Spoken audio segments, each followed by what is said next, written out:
Është e çuditshme mungesa e madhe që po dallohet sot ndaj fshatrave. Nuk po flasim për fshatra të largët, sepse janë fshatra të kryeqytetit. Fshatra pak kilometra nga sheshi Skënderbej. Fshatra me mundësi zhvillimi. Fshatra që mund të ecin përpara.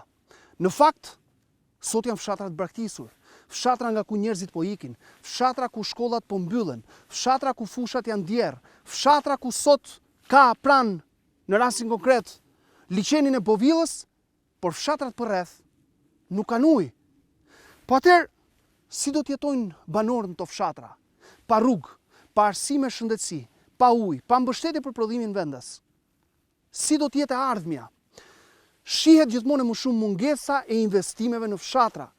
Ndërkohë që investimi në fshatra, investimi ndaj prodhimit vendas, është investim ndaj ekonomisë shqiptare. Sepse sigurisht do të ketë më shumë mundësi, një ekonomi më të fortë, nëse produkti vendas mbështetet.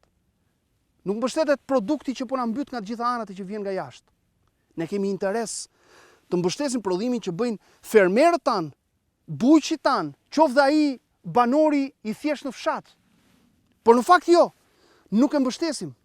I lëm pa ujë, për të pirë e për të vaditur. I lëm pa shkollë, i lëm pa shëndetësi, i lëm pa rrugë, i lëm pa mundësi tregu. I mbysin prodhimet që vinë nga jashtë. Atëherë si do të zhvillojnë këto zona?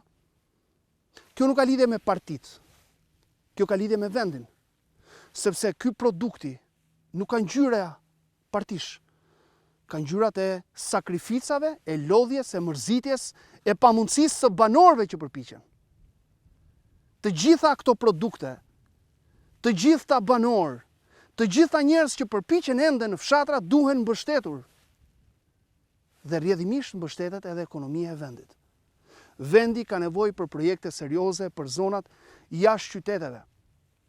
Nuk jetohet vetëm brenda qytetit. Mbështeti këto zona që të paktën janë afër, se nuk po flasim për zona të largta, për zona pas maleve, për zona me 10-100 kilometra larg, për zona të thyera, por për zona të kryeqytetit, të zemrës së Shqipërisë, të Tiranës, të Kavajës, të Rogozhinës, të Peqinit, të Elbasanit, të Lushnjës, Fierit e Mtej, zona që kanë mundësi të zhvillohen, të mbështetet prodhimi vendas. Nëse nuk mbështetet prodhimi vendas, nuk do të ecim kurrë përpara. Ekonomia kombëtare mbështetet mbi prodhimin vendas, dhe jo vetëm mbi atë bujqësor e blektoral, por edhe mbi kromin, naftën, bakrin, hekunikelin, bitumin, çdo pasuri natyrore që ka ky vend. Zoti ja ka dhënë këtij vendi të gjitha. Por robi po ja shkatron dhe po ja merr për interesa personale.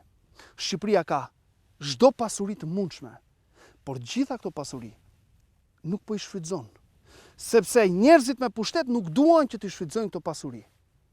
Po pasurohen të tjerët, po pasurohen të huaj, po pasurohen oligark, po pasurohen njerëz pas tyre, ndërkohë shqiptarët, pavarësisht se jetojnë në një vend kaq të pasur, po detyrohen të largohen. Ja, kjo është e vërteta dhe është një vërtetë e dhimbshme, që nuk ka lidhje me partitë, por me dashurinë për vendin.